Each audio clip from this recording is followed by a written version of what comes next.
Bonjour à tous, Takahao, j'espère que vous allez bien. Alors aujourd'hui, je souhaitais clarifier toute la palette de services que nous proposons, SinoShipping, SinoSourcing, car en effet, il y a eu certains changements au sein du groupe et il semble nécessaire de clarifier cela afin de faciliter votre compréhension. Pour ceux qui ne me connaissent pas, je m'appelle Jean Perry, je travaille pour SinoShipping, SinoSourcing depuis des années en tant que consultant. J'ai accompagné de nombreux importateurs, e-commerçants, etc. dans leur démarche sourcing et transport et j'ai créé cette chaîne YouTube pour vous informer et vous apporter toutes les astuces utiles à connaître concernant l'import-export dans sa globalité. Donc n'hésitez pas à vous abonner, à liker, à commenter et à cliquer sur la cloche pour être les premiers informés. Alors revenons au sujet du jour. Quels sont les services proposés par SinoShipping et SinoSourcing? Avant tout, rappelons que nous avons deux entités, une de transport SinoShipping et une de sourcing SinoSourcing. On va commencer par évoquer les services SinoShipping. À l'heure actuelle, SinoShipping vous propose toujours ces services logistiques depuis la Chine vers la France ou bien même la Belgique, la Suisse ou même ailleurs, en Europe, en Afrique du Nord, etc. Et inversement, depuis l'Europe vers la Chine. Nous proposons ces services de transport depuis la création et cela reste notre domaine de prédilection majeur. Donc dans cette entité purement logistique, quels sont les différents modes de transport proposés par SinoShipping? Commençons par évoquer le mode de transport le plus utilisé qui est le transport maritime et qui reste en temps normal le mode de transport le plus économique. Pourquoi en temps normal? Rappelons qu'actuellement, cette donnée est complètement faussée étant donné la situation logistique à l'échelle internationale dont je vous ai parlé dans d'autres vidéos. Il s'agit donc de la pénurie d'équipements, des peak season surcharges qui sont appliquées par les compagnies maritimes qui sont très élevées, etc., etc. Voilà, de la hausse des prix en somme. Donc ça, c'est pour le transport maritime. On propose bien évidemment du transport maritime, mais aussi du transport ferroviaire, qui représente un bon compromis entre le maritime et l'aérien, parce qu'il est plus rapide que le maritime et moins onéreux que l'aérien.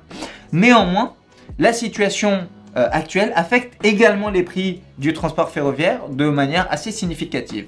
Alors sans prendre en compte cette hausse de prix et ce dérèglement de la chaîne logistique pour une durée indéterminée, eh bien ce transport sera certainement de plus en plus exploité à l'avenir parce que d'un côté vous avez le gouvernement chinois qui investit fortement sur cette nouvelle route de la soie derrière laquelle se cachent de nombreux enjeux géopolitiques. Donc forcément il s'agit de ne plus passer par le détroit d'Ormuz et le détroit de Gibraltar pour expédier vos marchandises, mais là c'est un nouveau cheminement qui va passer par la Russie, la Biélorussie, le Kazakhstan, etc. Donc derrière tout ça, c'est une nouvelle solution de transport, mais il y a aussi des enjeux géopolitiques très importants et la Chine a tout intérêt à investir sur ce nouveau mode de transport. Peut-être qu'on fera une nouvelle vidéo, une prochaine vidéo qui évoquera plus en détail ce point précisément. Ce nouveau transport sera de plus en plus utilisé à l'avenir, très certainement, c'est ce que je pense du moins. Et en plus du phénomène que je viens de décrire, à savoir que la Chine, le gouvernement chinois va fortement solliciter et investir sur cette nouvelle route de la soie, ce qu'il faut prendre en compte au-delà de cela, c'est que c'est un mode de transport qui est beaucoup plus écologique que le transport maritime, donc qui pollue beaucoup moins que le transport maritime qui a un taux de pollution très élevé. Or cet aspect écologique, je pense, va prendre de plus en plus d'ampleur dans les années à venir et dans les modes de consommation. Et enfin, vous avez aussi le fret aérien qui reste le mode de transport le plus sécurisé et le moins impacté par le dérèglement de la chaîne logistique que nous subissons tous actuellement.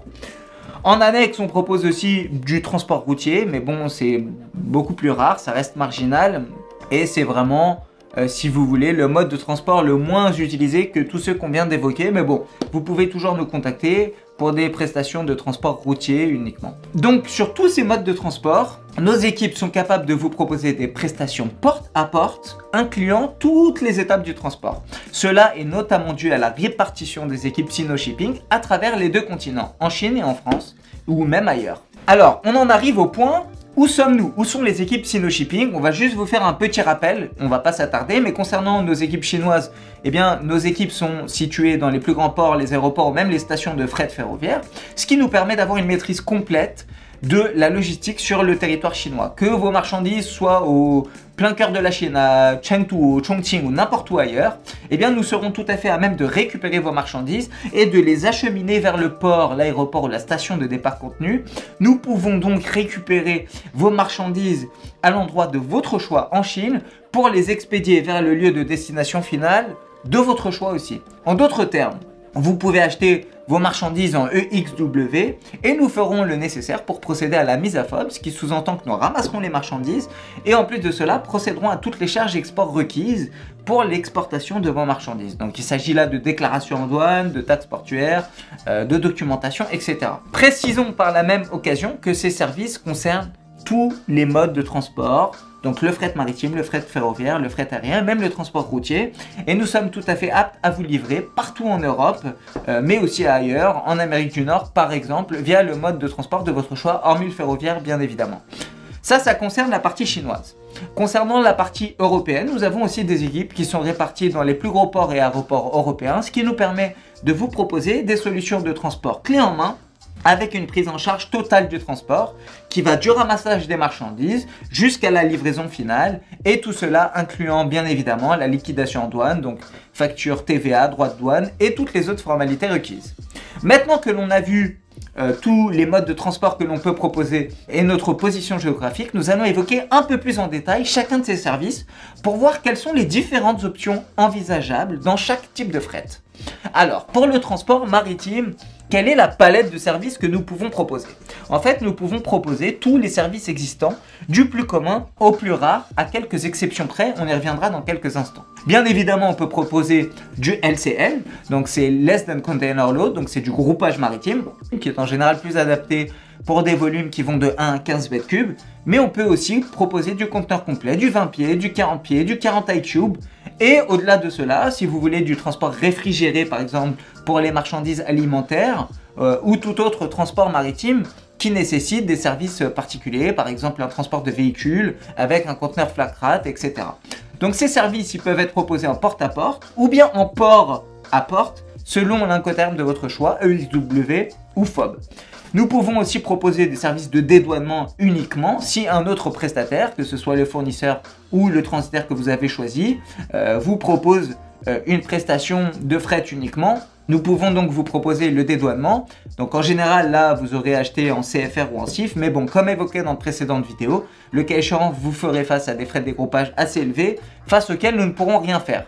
Donc en résumé, on peut proposer tous les modes de transport maritime existants pour tout type de marchandises, hormis certaines exceptions, donc on y arrive. Ces exceptions, quelles sont-elles? Ce sont les armes, les munitions, ou bien même les feux d'artifice. Alors, bien que cela puisse paraître fou, on a déjà eu des demandes de ce type. Je ne vais pas rentrer dans les détails de chacune d'entre elles, mais je vais juste vous en citer une pour l'anecdote. En fait, nos collègues ont eu un cas particulier avec des feux d'artifice il y a plusieurs années, et heureusement que l'assurance avait pris en charge les frais qui n'étaient pas loin d'1 million d'euros tout de même. En fait, ils nous ont rappelé cette anecdote lors de notre dernière demande de cette nature, il n'y a pas très longtemps. Donc pour l'histoire, en fait, le client, il s'était pas présenté, il n'était pas venu récupérer le conteneur à destination, il s'agissait de feux d'artifice et donc nos équipes ont dû payer un pompier 24 heures sur 24 pour surveiller le conteneur à quai et l'arroser pendant 3 mois. D'où les frais très élevés de l'assurance qui avoisinent le 1 million d'euros. Donc au-delà de l'anecdote, la plupart des armateurs, oui, refusent ce type de marchandises. Donc les feux d'artifice, c'est vraiment très particulier, c'est très dangereux. Et en plus de cela, les conteneurs n'ont pas le droit de rester à quai plus de 4 heures. Donc là, voilà, si le client ne vient pas récupérer les marchandises, comme ça a été le cas, eh bien les pompiers interviennent. Et là, vous avez pu voir que les frais sont très onéreux, sont très élevés. Donc ce cas, même s'il est assez particulier, je vous l'accorde, c'est pas non plus un cas exceptionnel qui arrive jamais. On a pas mal de demandes de cette nature, donc autant vous préciser que pour tous ces transports, on ne pourra pas intervenir. Donc hormis ces cas exceptionnels, nos services de transport maritime marchent dans les deux sens, depuis la Chine vers la Belgique, la Suisse, la France, et inversement, donc depuis la France, la Belgique ou la Suisse vers la Chine. Alors combien de temps ça prend? Très rapidement. On va évoquer la question du délai très rapidement. Le délai porte-à-porte est de 40-45 jours environ. Donc ça, c'est quand vous achetez en ex-work. Et le délai port-à-porte, donc ça, c'est quand vous achetez en FOB, il est de 35 jours environ. Quant au fret port-à-port, porte-to-porte, donc ça change en fonction des compagnies maritimes, mais ça va de 28 à 32 jours. Maintenant, pour terminer sur le fret maritime, on va voir quels sont les risques et les aléas très rapidement. Les risques, qu'est-ce que ça peut être? Les cas de tempête, les aléas en mer, voilà, donc ça peut influencer le délai d'acheminement et les tempêtes peuvent aussi causer des pertes de conteneurs, c'est rare mais ça peut arriver. Et encore plus rare, il y a des actes de piraterie, mais ça dépend vraiment des régions dans lesquelles on expédie. Et en général, les compagnies maritimes savent très bien où se trouvent les zones dangereuses et les évitent. On va maintenant passer au fret ferroviaire. Maintenant qu'on a vu le transport maritime, parlons de la nouvelle route de la soie. Pour ce mode de transport, on peut aussi proposer du LCL, donc du groupage ferroviaire, comme on vient de le voir sur le maritime, et du conteneur complet, donc du 40 pieds et du 40 iCube, ou même du transport réfrigéré. Par contre, attention, ce qu'il faut savoir sur le fret ferroviaire, c'est qu'il n'y a pas de service de conteneur 20 pieds. Il n'y a que du groupage ferroviaire ou du 40 pieds ou du 40 iCube. Donc si vous avez l'équivalent d'un 20 pieds, on peut toujours vous proposer une solution de groupage ferroviaire, mais cette option sera plus onéreuse qu'un 20 pieds par voie maritime parce que on va calculer le transport au prorata des mètres cubes et comme le prix au mètre cube est plus onéreux par voie ferroviaire que par voie maritime, et bien naturellement ça aura un impact important sur le coût de la prestation. Alors concernant les incoterms, le mécanisme est exactement le même que pour le transport maritime. Donc si vous achetez Xwork, on peut ramasser n'importe où en Chine. Et si c'est FOB, on peut aussi prendre en charge votre envoi depuis tous les terminaux de départ existants sur le territoire chinois.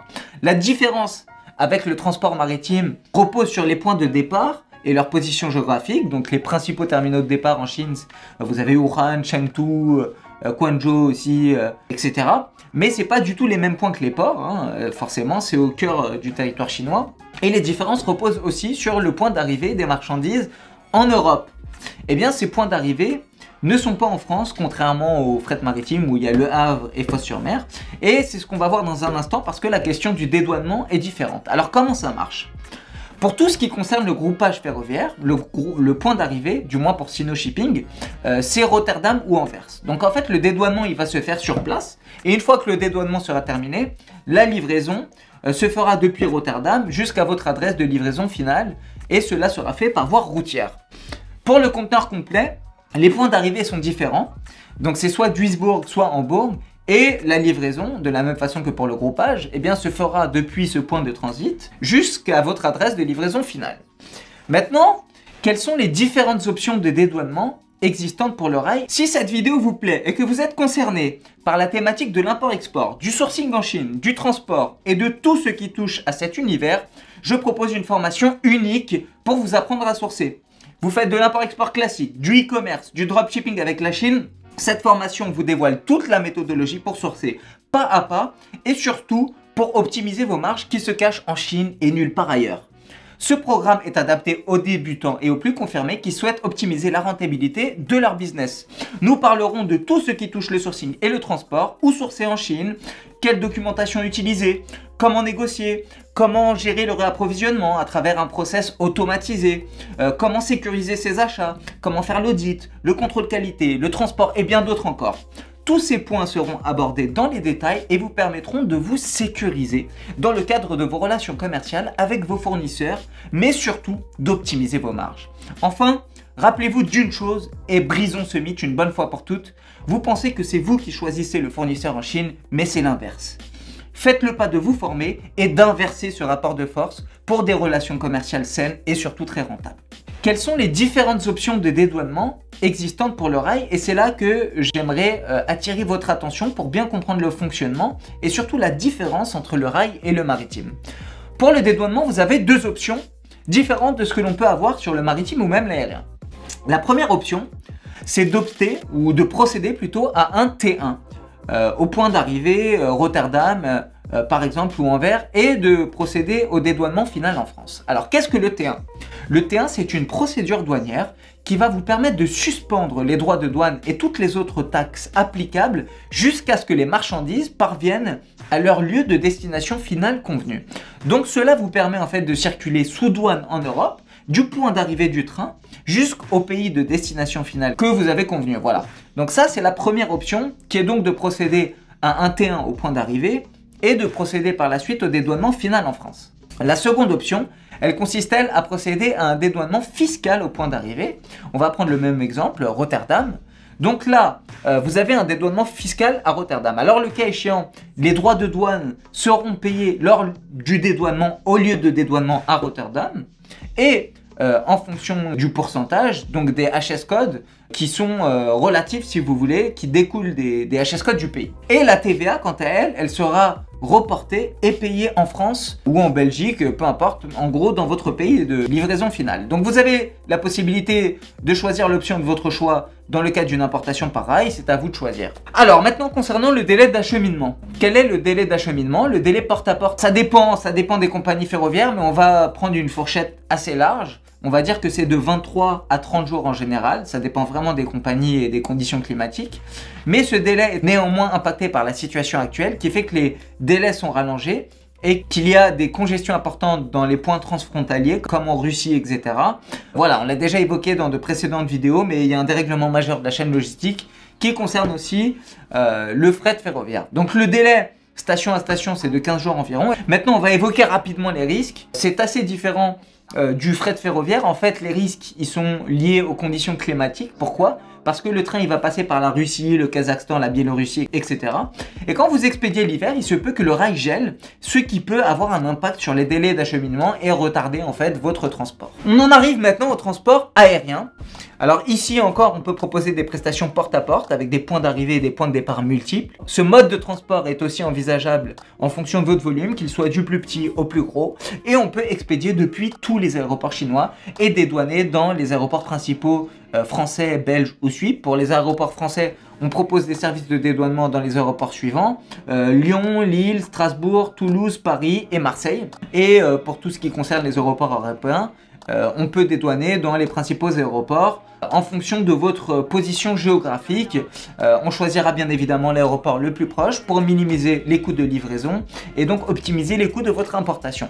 Alors comme le maritime et le ferroviaire, c'est un service qui fonctionne dans les deux sens, donc on peut faire du Chine-France mais aussi du France-Chine. Alors quand je dis Chine-France, ça peut concerner la France, la Belgique, la Suisse, etc. Et on peut bien évidemment proposer des services porte-à-porte, donc dans les deux sens, étant donné que nos équipes sont réparties à travers les plus grands aéroports chinois et européens. Combien de temps ça prend pour l'aérien? Le délai porte-à-porte est de 7 à 15 jours environ, et le délai airport to door, si vous achetez en FOB en gros, eh bien là ça va varier en fonction des compagnies aériennes, que ce soit un vol direct ou un vol avec escale.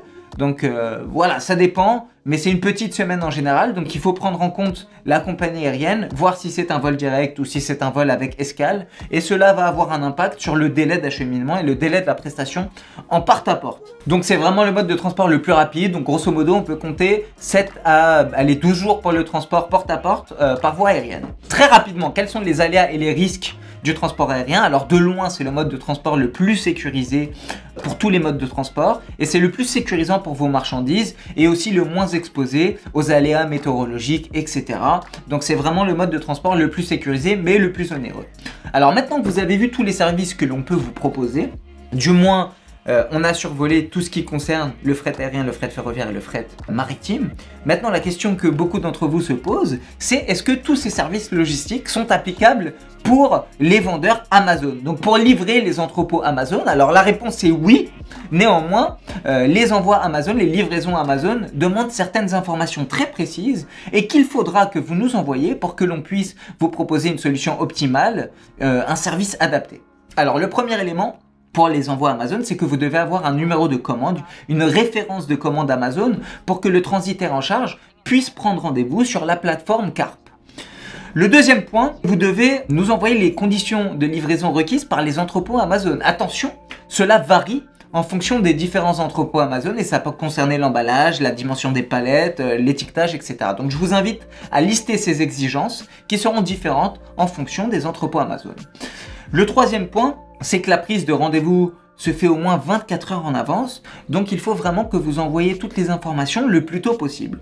Et enfin, le quatrième point, eh bien, je vous invite à vérifier toutes les exigences Amazon qui dépendent vraiment de la localisation des entrepôts, et je vous recommande surtout d'avoir un écrit Amazon concernant ce point, à savoir aussi que les délais d'attente sur certains sites Amazon sont de l'ordre de 7 heures, donc il faut vraiment prendre en compte cela et envoyer au transitaire toutes les informations le plus à l'avance possible pour qu'il puisse s'organiser, optimiser votre temps et donc ne pas avoir d'imprévu, ne pas perdre de temps. Comme vous le savez, les business Amazon sont parfois plus pointilleux, je dirais, que des envois logistiques classiques. Pourquoi? Parce que la question des stocks chez Amazon est cruciale. Et pour cela, il faut absolument maîtriser le transport, les délais et tous les autres éléments qui auront une influence sur votre chaîne de réapprovisionnement. D'ailleurs, à ce titre, j'en profite. Si vous souhaitez optimiser votre business et avoir une parfaite maîtrise de votre stock, je vous ai préparé un module complet qui est dédié au réapprovisionnement dans la formation LS. On répondra à différentes questions. Quelle quantité commander pour vos premiers envois? Quelle quantité commander pour les envois d'après? Comment gérer les pics de vente? Comment s'adapter aux pics de vente et gérer votre stock malgré ces variations de demande, etc. Ou bien encore, comment automatiser toutes ces données et toujours commander de manière automatique la quantité optimale pour éviter donc des ruptures de stock, donc des ventes ratées, soit trop de stock, donc votre trésorerie est mobilisée. Donc il y a un module qui est dédié spécialement au réapprovisionnement dans la formation LS. Donc si vous souhaitez avoir plus d'informations concernant cette formation, je vous invite à cliquer sur le lien dans la description de cette vidéo et à remplir le formulaire pour que l'on puisse confirmer votre éligibilité au programme Limitless Sourcing. Voilà. Donc ça, c'était simplement pour en revenir à la vidéo, ce qui concernait les services aériens, ferroviaires et maritimes que l'on peut vous proposer. Donc au-delà de ces types de transports qui sont assez fréquents, qui sont plutôt classiques, on peut proposer différents services qui sont un peu plus rares mais toujours réalisables. Alors pour vous donner un exemple, on a la possibilité de vous proposer ce qu'on appelle des carnets ATA pour des importations temporaires. À quoi consiste ce service? En fait, il s'agit là de pouvoir importer de manière temporaire des marchandises sans payer la TVA et les droits de douane dans le pays de destination.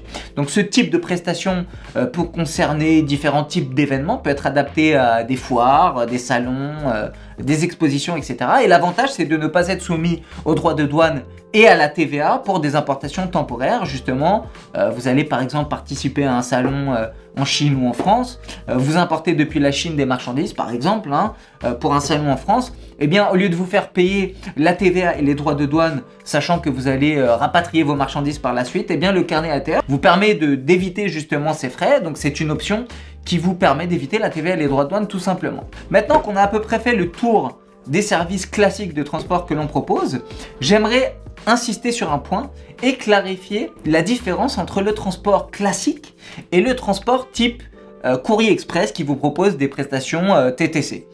Donc tout ce qu'on vient de voir concerne les envois classiques, les services de logistique classique que l'on peut proposer. Mais on peut aussi vous proposer une alternative de transport type courrier express dont le fonctionnement est légèrement différent du transport classique et c'est ce que nous allons voir dans un instant, suite à quoi vous comprendrez parfaitement la différence entre les services express et les services logistiques. Alors quelle est cette principale différence entre ces deux services? Concernant le transport classique, le dédouanement et la liquidation en douane, donc le règlement de la TVA et des droits de douane, se fait d'une certaine manière et ce fonctionnement n'est pas tout à fait le même pour le transport express. On va évoquer ce point rapidement pour mieux clarifier les choses et bien vous faire comprendre ça lors de vos prochaines commandes. Quels sont les documents qui sont requis par Sino Shipping pour le transport classique et le transport express? J'aimerais ici évoquer les différents éléments requis auprès des importateurs dans ces deux modes de transport et vous allez voir au fil de cette présentation les différences majeures qui reposent entre ces deux modes de transport. On va commencer par le transport classique. Les documents qui sont demandés pour le dédouanement, pour tout envoi classique, eh bien ce sont les documents. Alors vous avez des documents qui sont toujours les mêmes. Vous avez des documents qui varient et c'est ce qu'on va voir dans un instant. Les documents qui sont toujours requis pour le dédouanement, c'est ce qu'on appelle la préalerte. Alors quels sont les documents requis? C'est la packing list, donc c'est une liste de colisage, et la facture commerciale. Alors attention, c'est une commercial invoice qui sera demandée en guise de rappel. On l'a évoqué dans d'autres vidéos, mais la proforma n'est pas acceptée. Donc packing list et commercial invoice, avec toutes les informations requises dans la facture commerciale, avec l'incoterm d'achat, la devise, le montant, la description des marchandises, etc. Donc ça, c'est la préalerte qui sera toujours requise, peu importe la nature des marchandises. Donc cela vous sera toujours demandé pour le transport express ou pour le transport classique. Néanmoins, j'aimerais rappeler un point important aussi, c'est que les HS codes chinois ne sont pas les mêmes que ceux en France. Et ça doit être mentionné sur la facture, mais c'est vous l'importateur et c'est vous qui êtes responsable d'indiquer la bonne nomenclature douanière. Parce que si les douanes contrôlent les marchandises et constatent que le code douanier n'est pas le bon, eh bien vous aurez des sanctions douanières qui seront à votre charge. Donc assurez-vous que les codes douaniers indiqués par votre fournisseur sont bien ceux du pays d'importation concerné. Et si ce n'est pas le cas, assurez-vous de cela avant le dédouanement. Un coup de fil pour vérifier cette information, un coup de fil à la douane suffira. Maintenant qu'on a vu la liasse documentaire requise dans le cadre d'une importation classique et d'une importation express, on peut aussi rappeler que cette liasse documentaire peut varier en fonction des marchandises importées. Donc on va survoler ce point très rapidement. Donc en gros, pour toutes les marchandises qui sont soumises à des normes européennes, vous devez présenter un certificat CE qui n'est pas périmé, donc toujours aux normes, et un rapport de test avec les bonnes références. Donc tout ça a été évoqué un peu plus en détail dans la formation LS. Si vous souhaitez avoir plus de détails, je vous parle de tous les détails et de tous les documents surtout requis dans le cadre de vos importations. Les autres documents requis, ça peut varier en fonction des marchandises, mais si vous avez des produits alimentaires par exemple, eh bien vous avez des tests phytosanitaires. Et pour tout ce qui est marchandises comprenant des batteries ou tout élément dangereux, il faudra nous envoyer la MSDS, donc la Material Safety Data Sheet, pour confirmer la prise en charge du transport, que ce soit aérien, maritime ou ferroviaire. Alors maintenant, on va voir quels sont les documents requis pour les importateurs. Donc hormis la liasse documentaire qui est très étroitement liée aux marchandises importées, vous devrez de votre côté avoir ce qu'on appelle un numéro EORI dans le cas où vous êtes un professionnel, et on pourra vous envoyer le guide pour vous permettre d'obtenir ce numéro en 24 heures seulement. Ok, on peut aussi dédouaner pour les particuliers. Alors ça, c'est à valider au cas par cas. Donc le cas échéant, vous n'aurez pas besoin de numéro EORI, mais on devra valider au cas par cas votre demande de cotation si vous êtes un particulier. Voilà. Maintenant, pourquoi je vous parle de tout ça? Parce qu'on en arrive au point où vous allez comprendre la différence entre le transport classique et le transport express. Et on va évoquer ici la liquidation en douane et voir comment ça marche. C'est vraiment ici que j'aimerais attirer votre attention, parce que dans le cadre d'envoi classique que nous venons de détailler, eh bien, on peut procéder au paiement de la TVA et des droits de douane avant d'opter pour la livraison finale des marchandises. En résumé, comment ça marche? En fait, on va procéder au dédouanement des marchandises lorsque vos marchandises seront au port de destination, mais vous aurez déjà payé la prestation logistique, hors taxes et droits de douane. Et une fois que le dédouanement sera terminé et que votre livraison sera sur le point d'être exécutée, eh bien notre bureau en douane vous enverra la facture de la TVA et des droits de douane en complément de la prestation de transport que vous aurez déjà payée. Donc vous avez bien compris que dans le cadre d'un envoi classique, il y a deux factures. Une première facture hors taxes et droits de douane qui est facturée et qui concerne que la prestation logistique, et à destination, la facture de la TVA et des droits de douane qui vous sera envoyée avant la livraison. Néanmoins, le process est tout à fait différent sur le transport express, et c'est ce qu'on va voir dans un instant. Vous avez aussi donc cette solution de transport express que de nombreux importateurs utilisent, donc le transport express type Expressis que nous proposons depuis plusieurs années. Alors avant cela, je vais confirmer que ce mode de transport est envisageable pour tous les transports existants, donc maritime, ferroviaire, aérien. En revanche, on ne peut proposer que ce service depuis la Chine vers la France et non pas inversement. Voilà.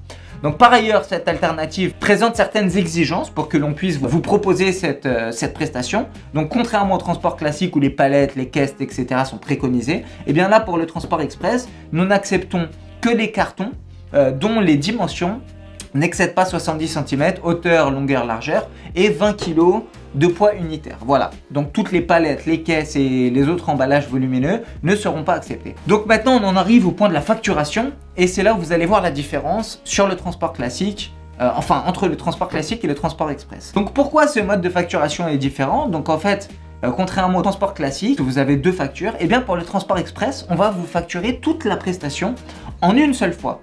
En fait, vous allez recevoir une offre all-in TTC et le tout sera facturé avant livraison, contrairement au transport classique. Donc dans le cadre de cette option, vous n'aurez pas de facture de TVA et de droits de douane, mais une seule facture globale, sans la possibilité d'avoir les détails poste par poste, parce que ce sont des offres all-in qui nous sont adressées. Donc contrairement au transport classique, vous avez dans la quasi-majorité des cas, à travers une prestation type Courrier Express, des solutions plus avantageuses financièrement. Néanmoins, cela ne vous sera adapté que lorsque en fait vous n'aurez pas besoin d'un point de vue comptable de présenter une facture TVA et droits de douane à la fin de l'année. Donc bien évidemment, ce service expressiste est aussi valable pour Amazon, on peut le proposer pour Amazon. Par contre, il ne sera envisageable pour vous que si vous n'avez pas d'exigence particulière concernant la facturation. Vous n'aurez pas de facture détaillée poste par poste, et vous n'aurez pas de facture de TVA et de droits de douane pour ceux qui souhaitent récupérer la TVA en fin d'année. Donc c'est la différence majeure entre le transport express et le transport classique. D'un côté, en transport classique, vous avez deux facturations.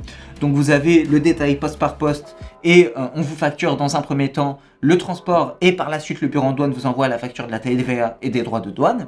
Mais dans le transport type courrier express, et bien là il y a une seule facture sans les détails poste par poste et il n'y aura pas de facture de TVA et de droits de douane. Donc je sais que pour certains d'entre vous ça pose des complications d'un point de vue comptable, donc c'est important de clarifier ce point une bonne fois pour toutes pour que vous puissiez savoir lors de vos prochaines demandes de cotation quel service vous allez envisager. Et bien évidemment, ce service est envisageable pour les envois vers Amazon, donc cela fonctionne aussi si vous êtes un importateur e-commerce. Voilà, je souhaitais clarifier ce point. Maintenant, nous allons passer à un autre point que nous allons voir dans un instant. Tout ce qu'on vient de voir concernait des envois à des fins commerciales. Maintenant, parlons de déménagement.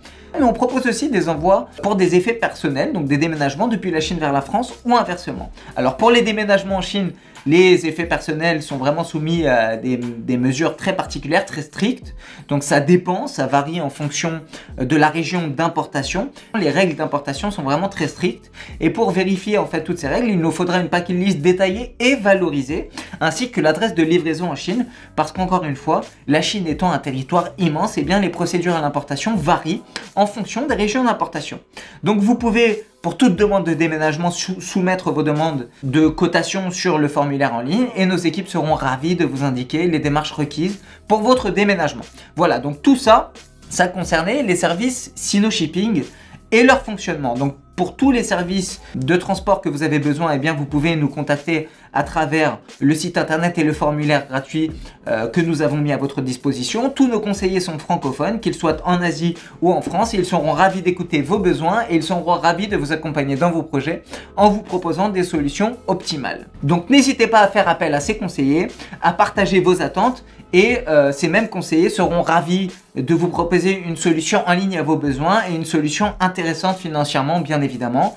Donc n'hésitez pas à les appeler, à les contacter, à envoyer vos mails et plutôt nos conseillers vous appelleront très rapidement pour vous conseiller l'option la plus judicieuse et la plus adaptée selon vos besoins et vos attentes. Sinon, vous avez aussi la possibilité de vous former et d'adhérer au programme Limitless Sourcing qui vous permettra d'acquérir toute l'autonomie requise dans le cadre de vos démarches sourcing et transport. Vous avez un module qui est spécialement dédié au transport, donc je vous montre comment faire une demande de cotation détaillée, comment savoir quel mode de transport utiliser à quel moment, comment optimiser vos coûts dans le cadre de vos importations, comment ne pas être négligé par les transitaires qui ne répondent pas parfois à vos demandes de cotation. Donc si ça vous intéresse et que vous souhaitez vous perfectionner, n'hésitez pas à cliquer sur le lien en description de la vidéo et on confirmera votre éligibilité à ce programme. Donc maintenant qu'on a survolé tous les services proposés par Sino-Shipping, nous allons maintenant parler de Sino Sourcing.